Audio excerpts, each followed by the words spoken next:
That's Dr. Clifford Wilson. Dear friend,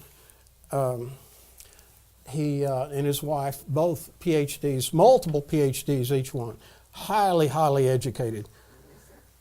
And talks like an Australian with that deep Australian drawl that always wants to talk about. You think he's going to say, you want to put a shrimp on the Barbie, Larry, or whatever they say, and all of that stuff.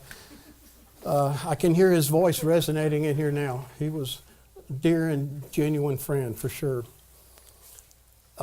Again, he co-wrote with his wife, Barbara, this book with me. Carl did the foreword in the book. I think it's out of print now, out of copy now, but there may be a few in the back room of the museum here, I don't know.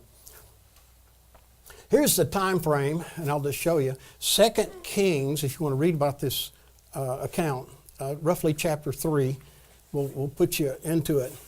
But we had the Jeroboam, I call it, where Jeroboam and his group, remember the 10 tribes that went fleeing up to the north, and the 2 tribes that stayed down the south, under Rehoboam's rule, Solomon's son, both had their own king's leadership. 19 kings in the northern tribe, all bad. 19 kings in the southern tribes, half good and half bad. How you get that out of 19, I don't know. The math doesn't work out, does it? I guess one king was half good and half bad some of the times. We have some kings like that now and then today, don't we? Well, anyway, here's your time frame. After the death of Ahab, remember Ahab, he was quite a colorful guy, wasn't he? And his lovely wife, yeah, Jezebel. She was a real flame, wasn't she? Well, after they passed on, we came up on Ahijah, Jehoram, and Jehu, and this is the kings that were in power at the time this attack occurred that created this stone.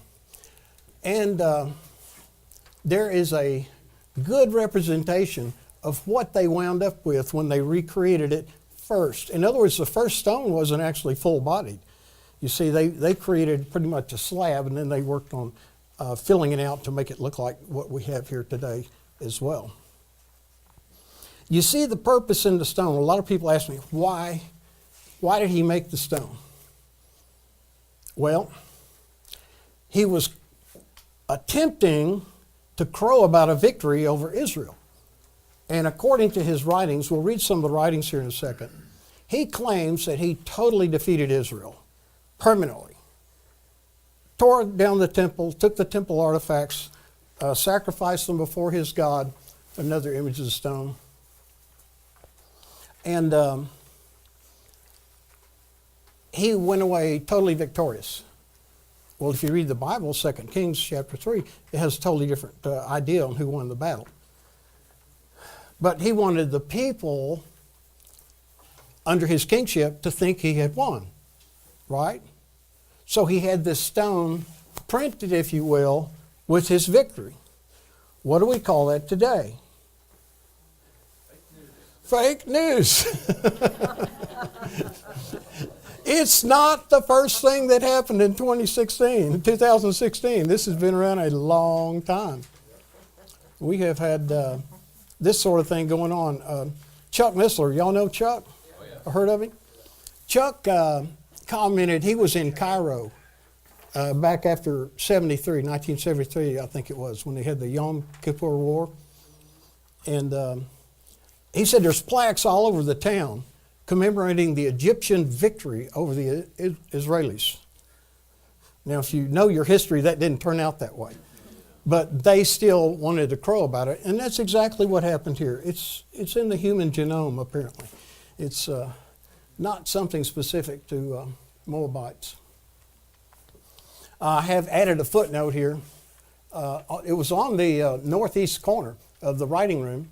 It is no longer on exhibit there in the British Museum, to correct that. It is now, believe it or not, in the University of Chicago, 2014. So we've got another one here in the United States.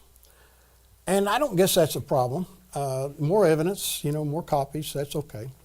We chose not to copy this for ourselves. I told Carl I didn't want to water down the number of copies there are by adding one in our collection. I'll just send you, anyone who wants to see it up here. It's just down the road. It's plenty good. And it's a big fossil.